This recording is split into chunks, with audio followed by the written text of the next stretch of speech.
बिस्मिल्लाहिर्रहमानिर्रहीम। अस्सलाम वालेकुम नाज़रीन, प्रोग्राम से टी10 में खुश आमदीद। मैं हूँ आपकी मेज़बान अना यूसुफ। उम्मीद है आप सब लोग ठीक ठाक होंगे। वीकेंड है, अपना बहुत सारा ख्याल रखिए, वीकेंड को अच्छे तरीके से प्लान कीजिए। और इसके साथ साथ हमने आज के प्रोग्राम के बारे में आपको कुछ बताना है। जी, खबरें होंगी, जिनकी बर्थडे है उनको हमने विश करना है। और आगे चल के हमारे मेहमान भी प्रोग्राम में हमारे साथ मौजूद होंगे। आपके फेवरेट ड्रामास के बारे में आज हम रिव्यूज़ लेंगे, देखेंगे कि जी आप उसके बारे में क्या राय है। लेकिन थोड़ा सा इंतज़ार इसके लिए करना होगा। बाकायदा आगाज़ करते हैं। पहला सेगमेंट है जी आज की टॉप स्टोरीज। खबरें क्या है? मंसूबे पर 1 अरब 50 करोड़ खर्चा आएगा। चिल्ड्रन हॉस्पिटल में 200 बेड्स का इजाफा करने का फैसला किया गया है।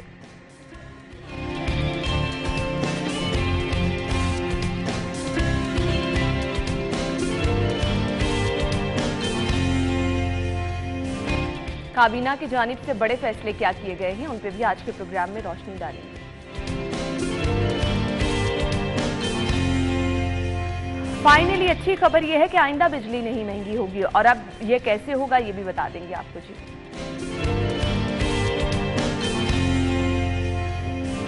बिछड़ों की अपनों से मिलाने का मिशन, पुलिस की ऐप मेरा प्यार का आगाज कर दिया गया। तो कंपैरेटिवली आज खबरें अच्छी हैं। अब आई होप कि इन अच्छी खबरों पर अमल दरामद भी हो जाए, ताकि आवाम को भी कोई मुश्किलात में रिलीफ मिले और आवाम भी सुख का सांस ले सके। क्योंकि नॉर्मली हम खबरें महंगाई के डिस्कस करते हैं, बताते हैं आपको ये होने वाला था, ये नहीं हुआ, ये मंसूबा था अधूरा रह गया। सो आज कंपैरेटिवली मुझे लग रहा है कि कुछ अच्छी खबरें हैं जो कि हम आपके साथ शेयर करने जा रहे हैं। सो खबरें की डिटेल की तरफ आना है। हमारे साथ हमारे सीनियर रिपोर्टर्स मौजूद हैं। एडिटर बेरुकिसी हैं, कैसर खोकर साहब, और हमारी सीनियर रिपोर्टर अलीरा में ज्वाइन किया। अस्सलाम वालेकुम। बहुत बहुत शुक्रिया आप लोग के वक्त के लिए। चिल्ड्रन हॉस्पिटल की पहली खबर है, जहां पर 200 बेड्स का इजाफा करने का फैसला किया गया है। बहुत अच्छी चीज़ है ये, जितना लोड है, जितना प्रेशर है। लेकिन सवाल ये पैदा होता है कि 200 बेड्स का इजाफा क्या उसी बिल्डिंग में मुमकिन हो सकेगा? कैसे? जी बिल्कुल, ये मेरी ही खबर है। वो ये है कि महकमा स्पेशल हेल्थ केयर जो है उन्होंने प्लान तैयार किया है कि अगले माली साल में जो चिल्ड्रन अस्पताल है उससे मजीद 200 बेड का इजाफा किया जाए। ये 200 बेड जो है ना, जिनकी ऑलरेडी एमरजेंसी है ना, एमरजेंसी के ऊपर 2 ब्लॉक बनाए जाएंगे और वहां पर 200 बेड का इजाफा किया जाएगा। क्योंकि लाहौर में, और बल्कि इस वक्त पूरा बहुत सारा इलाका, मुल्तान में चिल्ड्रन अस्पताल है या लाहौर में चिल्ड्रन अस्पताल है, और सारी चिल्ड्रन अस्पताल के ऊपर इतना ज्यादा प्रेशर है, इतना ज्यादा दबाव है कि वहां पर रश है मरीजों का, कि लोगों को, मरीज बच्चों को बेड नहीं मिलते। एक एक बेड पर 4-4 बच्चे लटाए होते हैं। और ये बहुत जरूरी था कि वहां पर बेड का इजाफा किया जाए। या फिर यह है कि इस लोड को कम करने के लिए साहिवाल में या फैसलाबाद में चिल्ड्रन अस्पताल बनाया जाए, ताकि उधर के जो पेशेंट है वो लाहौर में ना आ सके, ताकि लाहौर का बोझ कम हो। लेकिन वो अब लाहौर में 200 बेड का और चिल्ड्रन अस्पताल में इजाफा किया जा रहा है। 1.5 रुपया जो है इस पर लागत आएगी, और अगले माली साल का ये प्लान तैयार किया गया है और महकमा हेल्थ ने ये फाइनल कर लिया प्रोजेक्ट। यानी अभी इसमें 1-1.5 साल दरकार है ये काम। जी बिल्कुल, जी बिल्कुल। उस टाइम तक देखें आपके किस तरह से मरीज सफ़र करें, क्योंकि खुद मेरा भी 1-2 दफ़ा विजिट करना जो है वहाँ पर हुआ है। वाकई इमरजेंसी में एक बेड पे 3-3 बच्चे हैं। सो अली, अभी की सिचुएशन किस तरह से बेहतर हो सकती है? देखें, ये मैं समझता हूँ कि निगरान वज़ीर पंजाब ने ही ये फैसला लिया था, और खुद वो 2-3 दफ़ा जाकर विजिट भी करके आ चुके हैं। विजिट किया था। विजिट के दौरान जब उन्होंने इन चीज़ों को महसूस किया तो फौरी तौर पर महकमा सेहत को उन्होंने अहकाम दिए कि आपके पास जो भी इसका प्लान है, इसकी एक्सटेंशन का, वो आप हमारे पास लेकर आएँ, हम उसकी अप्रूवल देंगे। तो लिहाजा इसको आइंदा नए माली साल के बजट में शामिल करके इस प्रोजेक्ट का मतलब उस पर आगाज़ जो है वो किया जाए। अब किसी भी प्रोजेक्ट के आगाज़ में ना उसकी कंस्ट्रक्शन को कंप्लीट करने के लिए एक टाइम दरकार होता है, इसमें कोई शक नहीं है। जहाँ तक सवाल है कि मौजूदा जो सूरत हाल है, वो मौजूदा सूरत हाल वो बहुत गंभीर है, क्योंकि हमने सिर्फ एक हॉस्पिटल बना के पूरे सूबे को जो है वो इधर डाइवर्ट कर दिया। सिर्फ एक मुल्तान नहीं है, बाकी बच्चे कहाँ जाएंगे? वो इधर ही आएंगे। तो आपको फिर प्लान जो है वो उसी तरह करना चाहिए। जब आप एक चीज़ बना रहे हैं तो आपने ये देखना है कि सूबे के तमाम जो पेशेंट्स हैं, बच्चे वो तो इसी हॉस्पिटल में आएंगे, तो बर्डन बढ़ेगा आपके पास। तो लिहाजा अब इसका फ़ैसला ये किया गया कि इसके अंदर जो एक एमरजेंसी ब्लॉक है उसकी एक्सटेंशन जो है वो कर दी जाए। और साथ ही कुछ एक बिल्डिंग है वो भी ले रहे हैं, जगह खाली पड़ी है ज़िला इंतज़ामिया की, वो जगह भी लेके वहाँ पे भी कंस्ट्रक्शन का काम जो है वो करेंगे। हम दुआ ये करते हैं कि अगर ये प्रोजेक्ट ADP में होता है, मेरा तो ख्याल था कि इसको रवा माली साल के ADP में शामिल कर दें। बिल्कुल होना होना चाहिए, क्योंकि आपकी इसको प्रायोरिटीज देखनी चाहिए। इस माली साल में एडीबी में शामिल करके कोई ऐसा प्रोजेक्ट जिसके लिए बजट अनरिलीज था अभी, उसका बजट निकाल के स्कीम को दे के इसका आगाज़ जो है वो आप कर देते। आपको आगाज़ अब तक कर देना चाहिए था। ये डिले कर रहे हैं, आइंदा माली साल पे ले जाके बाद ये डिले हो जाएगी। आप अभी से इसका आगाज़ करते, आइंदा माली साल में जो बजट होता है उसमें मज़ीद एलोकेट कर देते। प्रोग्राम जो है वो 1 साल का आप 6 माह में मुकम्मल कर सकते हैं जब आप काम करें। अब देखें ना, लाहौर ब्रिज है, कलमा चौक है, हमारे सामने बड़ी बड़ी मिसालें हैं जो आप करना चाह रहे हैं, वो आप दिनों में कर रहे हैं। जल्द अज जल्द बन रहे। जब आप ये कोशिश करेंगे तो आप ये भी बन जाएगा। अब वज़ीर आला पंजाब ने फौरी कहा है कि जो सेहत के मामलात हैं, सेहत के वाटर फिल्ट्रेशन प्लांट के जो बुनियादी ज़रूरियात हैं हमारी, वो प्रोजेक्ट जो हैं वो बिल्कुल मुकम्मल होने चाहिए। उसके लिए उन्होंने टाइम लाइन्स दे दी हैं। एक तो होता है कि आपका मुख्तलिफ प्रोजेक्ट्स जो हैं वो डिले होते हैं। डिले होने की असल वजह भी ये भी थी कि कुछ निगरान हुकूमत ने आके फ़ंड जो है वो रोक लिए थे। अब निगरान हुकूमत ने क्यों रोके? क्योंकि इलेक्शन कमीशन की हदायत थी कि फ़ंड जो है वो रोक दिए जाए। तो रोकने के बावजूद जो है वो प्रोजेक्ट डिले हुए। अब उसके लिए गेस्टेशन पीरियड बढ़ाने के लिए डिपार्टमेंट जो है वो रजू कर रहे हैं कि जनाब हम इस मुकर्रर मुद्दत तक जो है वो प्रोजेक्ट मुकम्मल नहीं करते, लिहाजा इसका टाइम ड्यूरेशन जो है वो बढ़ाई जाए। तो वो एक बहुत बड़ा एक कंपोनेंट है, वो बहुत बड़ा इशू है ना हमारे लिए इस सेक्टर में, जो डेवलपमेंट का सेक्टर हमारा, जो डेवलपमेंट का बजट होता है। तो लिहाजा हमारी तो अपील यही है कि जब भी आप ऐसे प्रोजेक्ट का आगाज़ करें, इकदाम हैं उठाए जा रहे हैं, हमें अप्रिशिएट भी करना चाहिए। हमें अप्रिशिएट करते हैं ना। हाँ। अब आपने हॉस्पिटल इधर बनाना दाफा क्रीम टावर का अकब में, वो क्यों नहीं बनाया आपने? क्यों नहीं शुरू किया? सवारी निशान तो ये भी 1000 बेड का हॉस्पिटल बनना है। आपने पिछले साल भी बजट एलोकेट अनाउंसमेंट तक महदूद, इस माली साल में भी किया, अभी तक उस पर कोई काम लेकिन अब मुझे ये बता दें जो मौजूदा अस्पतालों के हालात है। चले जहाँ जहाँ निगरान वज़ीर आला साहब को विजिट करते रहेंगे, हालात वहाँ क्या बेहतर होते रहेंगे। अब यहाँ पे हमारे पास जाहिद चौधरी साहब की खबर ये है, सरकारी अस्पतालों में एक्सरे फिल्मों का काल पड़ गया है, मरीज ख्वार हैं। किसी भी सरकारी हॉस्पिटल में चले जाएं खोखर साहब, यही हालात है। तो अब क्या निगरान वज़ीर आला हर जगह विजिट करेंगे? बिल्कुल, इस वाले से वो सीटी स्कैन जो एमआरआई टेस्ट है वो भी नहीं हो रहे कि फिल्म नहीं है। वो तो महंगे और जगाराम अस्पताल में मैंने कल एक पेशेंट भेजा तो वहाँ पर एमआरआई टेस्ट नहीं हुआ कि फिल्म नहीं थी जी, जिस वजह से वो बेचारा गरीब बंदा था। अब गरीब बंदे नहीं अस्पताल जाना होता ना, अमीर आदमी तो प्राइवेट अस्पताल जाता है ना जी, और प्राइवेट कराता है। और वो उनको गरीबों का जो अस्पताल, ये सरकारी अस्पतालों को आप गरीबों के अस्पताल कहा करें, इनको अमीरों के अस्पताल ना कहेंगे। कोई अमीर आदमी सरकारी अस्पताल में दाखिल नहीं होता, तो उनको बेचारों को कहीं एक्सरे मशीन के लिए फिल्म नहीं मिलती, कहीं एमआरआई मशीन के लिए फिल्म नहीं मिलती, कहीं लेबॉर्टरियाँ ख़राब हैं और कहीं डॉक्टर बदतमीजी करते हैं, कहीं नर्सिस स्टाफ जो है वो पेशेंट के साथ ज्यादती करता है, बदतमीजी करता है। और बेचारे वो पेशेंट दूर दराज से इलाकों से आते हैं अस्पतालों में और बेचारे रोड डाल कर चले जाते हैं और इंतजामिया उनकी कोई सुनते नहीं है। ऐसे हमारी सोसाइटी के अंदर ना अब जैसे जैसे ये मौसम गर्मा जो है वो आ रहा है ना, एक लोगों की अपनी घरेलू परेशानियाँ, मुआशी मसाइल, और उससे लोग वैसे ही बेचारे परेशान, वो चीज़ें लोगों को बहुत ज़रा दबाव का शिकार जो है वो कर देती हैं। तो लिहाजा आप देखिए आगे हॉस्पिटल में रश बढ़ेंगे, हॉस्पिटल में रश बढ़ेंगे, आपको ऐसे झगड़े मजीद नजर आएंगे। अब सड़क पे झगड़े मामूल की बात बन चुके हैं। आप थोड़ी सी गाड़ी लग जाए, हार्ट पेशेंट, आप हार्म दे दो किसी को, तो वो लोग जो है फौरी तौर पर आपको पूछना शुरू कर देते हैं। ये हमारा जो एक बिहेवियर है, इस बिहेवियर में सबसे बड़ी वजह मौजूदा हुकूमत की तरफ से जो उनकी पॉलिसी हैं, आप महंगाई करेंगे, लोगों के माशी मसाइल जो है वो मज़ीद बढ़ेंगे, उनको तंग करेंगे आप, तो फिर वो ये चीज़ें सामने आएंगी। हमें सोसाइटी के अंदर ये चीज़ें फेस करनी पड़ेंगी। तो हॉस्पिटल्स के अंदर जो उन लोगों के मुतालबात हैं वो मुतालबात उनके पूरे नहीं हो रहे। जब उनके मुतालबात पूरे नहीं होते तो फिर वो इस तरह के आपको सीन नज़र आएंगे कि कहीं भी फाइट हो रही है, वो आपकी बात नहीं सुनते, डॉक्टर आपकी बात नहीं सुनते। वो भी कहते हैं कि जब हमारी कोई बात नहीं सुनते तो हम किसी की क्यों बात करें। लेकिन फिर भी उसके बावजूद भी अगर डॉक्टर इस तरह किसी एमरजेंसी में अगर किसी पेशेंट को रिसीव कर रहे हैं, उसकी लुक आफ्टर कर रहे हैं उसका, तो भाई उनका सलूट ही है। हम तो यही कह सकते हैं। जहाँ तक ये फ़िल्म वाला, जाहिद जो साहब ने पहले ही खबर दी थी कि पंजाब के अंदर जो बड़े हॉस्पिटल्स हैं वहाँ पे एक्सरे की जो फिल्म है वो वाकई ही ख़त्म हो रही हैं और इस पर टेंडर्स भी दिए गए। अब मेरा ख्याल है कि इसमें इंपोर्ट का इशू आ रहा है। इंपोर्ट की वजह से कुछ पाबंदियाँ भी हमारे ऊपर लगी हुई हैं और पाबंदियों ने ये सारी सिचुएशन सरकारी हॉस्पिटल में जाएंगे आपको साफ जवाब दे दिया जाएगा, फिर आपके पास ऑप्शन बच जाती है कि आप प्राइवेट। निगरान हुकूमत इस पर एक्शन लेना क्यों नहीं लेगी? फिर ये उन्होंने नोटिस लेना है। तो निगरान मैं यही कह रही हूँ ना, जहाँ जहाँ सीएम साहब जाएंगे जिस चीज पे वो एक्शन लेंगे सिर्फ वो बेहतरी होगी। तो बाकी लोग, मसाइल बहुत ज्यादा है हमारे पास। बाकी लोग क्या कर रहे हैं, एमएस साहिबान क्या कर रहे हैं अस्पतालों में? फिर अब ये तो दोनों महकमों के सेक्रेटरी जो हैं सेहत के, उनको चाहिए ना, ब्यूरोक्रेसी पे फिर ब्यूरोक्रेसी वाला लफ्ज़ इस्तेमाल करना पड़ता है कि जब आप एक बड़े महकमे के सरबराह हैं तो आपकी भी कुछ जिम्मेदारी है कि आप उस जिम्मेदारी को अदा करें। ये तमाम चीज़ें आपके ऊपर हैं। या प्रोक्योरमेंट डिले हुई है तो क्यों डिले हुई है? प्रोक्योरमेंट जल्द क्यों नहीं की आप गई? समझते हैं सेक्रेटरी साहिबान इसके जिम्मेदार हैं?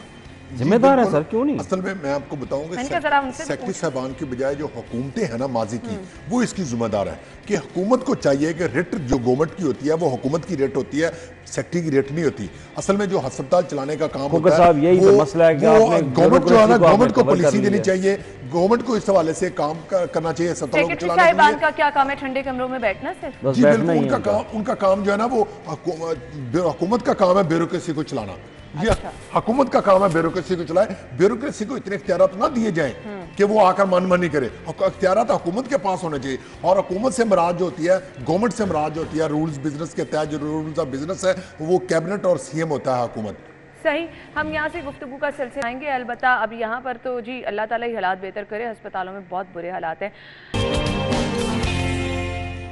Welcome back once again. तमाम महकमों में पेपरलेस निज़ाम के नफाज की मंजूरी दी गई है। काबीना की जानिब से गुज़श्ता रोज़ बड़े फैसले किए गए हैं। अली रामी की खबर है, उन्हीं से जान लेते हैं कौन कौन से बड़े फैसले किए गए हैं और इसमें अवाम के लिए बेहतर फैसले क्या है। अली, देखिए, सबसे पहले तो हमारी जो नीलम वैली का एक हादसा था, लाहौर की इंतहाई फैमिली का अफसोसनाक इंतहाई अफसोसनाक वाक़या था, तो निगरान हुकूमत ने उस फैमिली के साथ दाद रसी के लिए हुकूमत की तरफ से ग्रांट जो है माली इमदाद वो उन्होंने अप्रूव की, 15 लाख रुपए की, वो देने की इजाज़त जो है वो निगरान हुकूमत की तरफ से दी गई। और उसके साथ ही कश्मीर के और गिलगित बल्तिस्तान के जो तलबा हैं, स्टूडेंट्स, होनहार तलबा, उनको लैपटॉप जो है वो निगरान हुकूमत पंजाब हुकूमत की तरफ से दिए जाएंगे। तो इस हवाले से सिफारिशात जो थे वो वज़ीर आला पंजाब के सामने रखी गई, तो वज़ीर आला पंजाब ने फौरी जो है उसकी मंजूरी दी। अब उसके बाद ये पेपरलेस वर्किंग का एक सिस्टम है, ये क्योंकि काफ़ी देर से ये चल रहा है कि पंजाब को डिजिटाइजेशन जो है वो इसकी कर देनी चाहिए। अब इसमें ये सिर्फ मेरा नहीं ख्याल कि अब ये बुज़दार से भी पहले की बात है। साबिक़ वज़ीर आला पंजाब शहबाज शरीफ उस दौरे हुकूमत से ही इस पर काम शुरू था और PITB के लोग जो है वो काम कर रहे थे कि पंजाब को जो है वो डिजिटल कर दिया जाएगा और पेपरलेस वर्किंग जो है वो यहाँ पर होगी। और इससे फ़ायदा भी है क्योंकि हमारी स्टेशनरी के ऊपर ना करोड़ों रुपए का बजट सालाना खर्च होता है और कोई उसका ऑडिट नहीं है, कोई कुछ नहीं है। पेंसिल आ रही है, पेपर आ रहे हैं, टिशू आ रहे हैं, इस तरह की ऐसी चीज़ें खर्च हो रही हैं। आपकी सोच है इसकी आड़ में बहुत चीज़ें, बहुत इसकी आड़ में प्रोक्योरमेंट में, जहाँ भी प्रोक्योरमेंट है ना वहाँ पे 10%, 5%, 2% चलता ही चलता है। तो लिहाजा ये पेपरलेस वर्किंग का जो काम है, अब निगरान हुकूमत ने आके इसको फौरी अमल दरामद इस पर करवा दी है, जो पहले नहीं हो रहा था। मतलब 20% था, 80% नहीं हो रहा था। अब इन्होंने 15 मई का टास्क दिया कि 15 मई से पहले अपना जो पेपरलेस वर्किंग का काम जो है वो उसको मुकम्मल कर लें और जो आपने एक समरीज मूव की हुई हैं वो फौरी तौर पर इसको ख़त्म कर दें। टैबलेट्स हैं, लैपटॉप है, मोबाइल है आपके पास, आप इसको डिजिटल करें। अपना एक सॉफ्टवेयर तैयार कर लिया PITB बोर्ड ने, पंजाब गवर्नमेंट ने, तो उसमें तमाम डिपार्टमेंट्स जो हैं वो शामिल हैं, उनकी समरीज वहाँ पर आएंगी। वो सॉफ्टवेयर में हमारे सामने तो कुछ चीज़ें आई थी क्योंकि सारी चीज़ें ओपन भी नहीं करते। उसमें CM ऑफिस का है, चीफ सेक्रेटरी ऑफिस है, IG ऑफिस है, मतलब जो समरी जिसने जहाँ पे भेजनी है ना वो उस डिपार्टमेंट को भेज देगा। अच्छा, इसमें एक जो मुझे आपकी बात समझ आ रही है, एक तो वो जो प्रोक्योरमेंट में घपले हो रहे हैं वो बेहतर हो जाएगा, दूसरा फायदा क्या होगा कि डायरेक्ट भी कुछ चीजें हो जाएंगी। देखिए, आपने एक मोटर बाइक वाले को भेजना होता है, आपकी फाइल डिले होती है, अब आपने एक क्लिक करना है, आपकी फाइल वही तो कह रही हूँ। उसका फायदा सबसे ये फायदा होगा कि फाइल का जो प्रोसेस है ना वो क्विक होगा। आप बैठे हुए हैं, एक ऑफिसर, आपने उसका कंप्यूटर खोला, आपने अपनी कमेंट्स दे दिए, मैं बैठा हूँ उसके ऊपर, मैंने अपने कमेंट्स दे दिए, मेरे ऊपर ये बैठे हैं, इन्होंने अपने कमेंट्स दे दिए, फाइल डिले नहीं होगी। फिर दूसरा ये कि फाइल फौरी तौर पर मूव करेगी और पता चलेगा कि फाइल वहां पर रुकी हुई है और वो जो सेक्रेटरी है वो देख रहा होगा कि कौन कौन सी फाइल रुकी हुई है, उन फाइलों को फिर चलाएगा। ये होगा, यानी जल्दी काम आपका हो जाएगा, कुछ डिले जो आता है वो भी बेहतर हो जाएगा। अली, अमल दरामद कब से होगा? शुरू हो गया अमल दरामद, तो इस पे काम चीफ सेक्रेटरी ऑफिस ने शुरू कर दिया हो गया। चीफ सेक्रेटरी ऑफिस ने पेपरलेस टेक्नोलॉजी पर कल से अमल शुरू कर दिया। वज़ीर आला पंजाब चीफ सेक्रेटरी ने इसका हफ्ता भी कर दिया। वज़ीर आला पंजाब की तस्वीर नजर आ रही है, सामने उनके पास टैबलेट पड़ा हुआ है। सही। अब वो इनके पास कोई पेपर वर्क नहीं है, पेपर वर्क नहीं है, मतलब वो डिजिटली जितना भी उनका प्रोग्राम कैबिनेट की मीटिंग है उन्होंने डिजिटली की है। टैबलेट के ऊपर उनको तमाम तर ब्रीफिंग, प्रेजेंटेशन, समरीज जो है उनको भेज दी गई थी।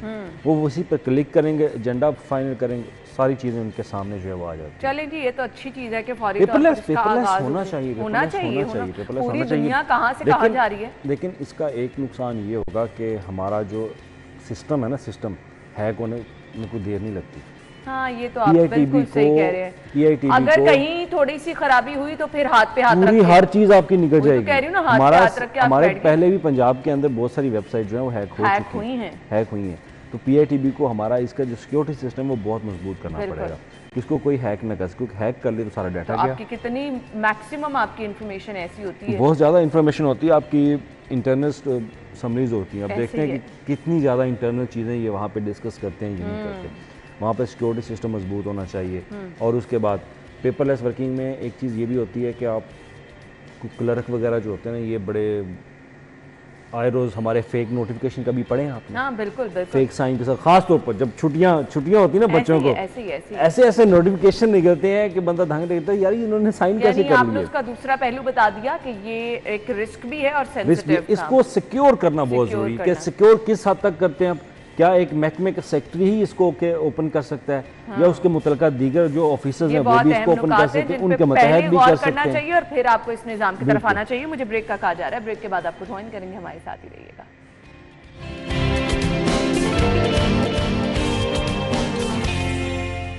Welcome back once again. कुछ चीज़ें आपको लगता है नामुमकिनात में शामिल हैं। मौजूदा हालात के पेश नज़र अगर ये कहा जाए कि जी बिजली महंगी नहीं होगी तो मेरे ख्याल से ये एक मुश्किल टास्क है, लेकिन वज़ीर तवानाई ने ये खुशखबरी सुना दी है। खोखर साहब, आपको रियलिटी नज़र आ रही है? पहले बिजली कुछ सस्ती है जो मजीद महंगी नहीं होगी। हाँ, पहले देखिए इतनी बिजली महंगी है कि जो बिजली का बिल देखते हैं तो शुगर और लो हो जाती है और ब्लड प्रेशर हाई हो जाता है और तोबा तोबा बनती है। बिल्कुल इस पर इतनी महंगी बिजली है, और तो अब मजीद अगर महंगी नहीं होगी तो आप कितनी की महंगी करके उसको रोक दिया। अब देखें ना, पेट्रोल इतना महंगा हो गया, कल को हुकूमत कहेगा मजीद महंगा नहीं करते। ये हुकूमत का कोई आसान नहीं है, बिल्कुल। बल्कि ये तो पहले हम तो ये मुतालबा करते हैं सिटी फट्टू के इस प्रोग्राम की वजह से कि बिजली को सस्ती की जाए और लोगों को बिजली पर सब्सिडी दी जाए। देखिए, अगर आप ये चीज़ें ये कह रहे हैं, ऐलान कर रहे हैं कि मजीद महंगी नहीं होगी, चलें ठीक है, मान लिया मजीद महंगी नहीं करेंगे। क्या जो आपने पहले से बिजली के नर्ख मुकर्रर किए हैं, क्या उसी नरखों में पंजाब के शहरियों को बिजली 24 घंटे मिलेगी? क्या आप ये वादा करते हैं? हाँ, ये एक बड़ी बात है। अगर आप 24 घंटे बिजली देते हैं तो फिर लोग बिल को भूल जाएंगे, फिर लोग मुतालबा करेंगे कि आप उस महंगाई के तनासुब से उनकी आमदन में कुछ इजाफा करने के लिए इकदाम करें। बिल्कुल। क्या आप लोगों को रोज़गार दे रहे हैं? क्या आप प्राइवेट इंडस्ट्रीज़ को कह रहे हैं कि वो अपने लोगों की सैलरीज बढ़ाएं? क्या आप पंजाब के अंदर कोई ऐसा सिस्टम लेकर आ रहे हैं या पाकिस्तान के अंदर ऐसा सिस्टम लेकर आ रहे हैं जिससे रोज़गार बढ़े? लोगों को जब अच्छा रोज़गार मिल जाएगा, उनकी आमदन में इजाफा हो जाएगा, तो ये चीज़ें उनको कम लगेंगी। जब आपकी सैलरी में 50,000 रुपये का अचानक एक इंक्रीमेंट लग जाए तो क्या आपको फ़र्क पड़ेगा? आपको बहुत ज़्यादा फ़र्क पड़ेगा। आपके अखराजात जो है वो कुछ हद तक बेहतरी की तरफ आ जाएंगे। हाँ, बिल्कुल। क्योंकि जहाँ पर अब आपकी अगर सैलरी जो है वो 50 अगर 1 लाख हो जाएगी, अगर आप मौजूदा महंगाई के लिहाज से अगर आपकी सैलरी उतनी बढ़ रही है तो चले उतना महसूस भी नहीं होता। इस खबर से पहले जो आपने नामुमकिनात वाली बात की थी तो वो मैं हंस रहा था। ऑनेस्टली मुझे ऐसे लग रहा है क्योंकि आपको हर महीने तो फलामत में इतना इजाफा, फलामत में इतना इजाफा, मीटर के चार्जेस भी सुकून नहीं आया अली हमारी जान को। मीटर के चार्जेस जो हैं वो भी अब लेंगे आवाम से, तो यार आप कम से कम लोगों को बिजली दे दें, उनको गैस दे दें। एक चीज़ उनके पास आ रही होगी ना तो उनको पता भी लगेगा ठीक है यार, अगर मेरे से ज़्यादा पैसे वसूल करें मुझे चीज़ दे भी दे। नहीं तो पीछे बिजली है ही नहीं, गैस है ही नहीं, है तो फिर फायदा, फिर आप बिल जब उनको इतना भेजेंगे, गैप आ गया तो कहाँ से बिजली आएगी? मुझे ये बताओ। वही ना, जब आप पैसे ज़्यादा लेंगे तो बिजली उनको देंगे नहीं। अगर खोखर साहब ने रात को पंखे के बगैर ही सोना है फिर फ़ायदा क्या? ऐसे ही अगर गर्मी में मच्छरों ने काटना हमें, तो लिहाजा जो आप बातें कर रहे हैं इन बातों से निकलें, इन बयानात से निकलें, ऐलानात से निकलें, क्योंकि ये ऐलानात सिर्फ आपके दावे ही होते हैं। हाँ, ये एक आपका ना वोट हासिल करने का, लोगों की हमदर्दियाँ हासिल करने का एक तरीक़ाकार है, जो कि अब लोग ना बहुत समझ चुके हैं इन चीज़ों को। बिल्कुल ऐसे ही है, बहुत समझ चुके हैं। अब कुछ हैं जो रह गए, जो जिनको अभी भी समझ नहीं आती, लेकिन ज़्यादातर मेजॉरिटी वो जान जाती है। पता नहीं लोग जल्दी भूल क्यों जाते हैं इतनी चीज़ें, मुझे तो ये भी नहीं यहाँ पे। देखिए, इलेक्शन का अपना एक हुस्न है ना, इलेक्शन की जो खूबसूरती आपको रिलेट करनी पड़ती है ये चीज़ें ना, आपको रिलेट। हम कह रहे हैं लोगों को सब पता है, लेकिन तब क्या हो जाता है लोगों को, मुझे तब नहीं समझ आती। RTS ना बैठ जाए बस, ये क्या? RTS ना बैठ जाए, वरना पता चल जाएगा कि क्या होता है क्या नहीं होता। हमारा यहाँ पे मसला ये है कि जब मैं चाहता हूँ किसी को, निकल कोई और आता है। ऐसे ही है, ऐसे ही है। ये मसले जब आएंगे तो फिर आपको पता चल जाएगा कि अवाम की सोच क्या है। लेकिन अवाम की सहूलियात के हवाले से अब जो ख़बरें ये आ रही हैं कि गवर्नमेंट की कोशिश में है कि लोगों को जितना से ज़्यादा रिलीफ दे सके ना वो दे। नून लीग रिलीफ देगी, अना अगर वो रिलीफ नहीं देंगे तो उनका मुस्तकबिल जो है वो ख़तरे में है।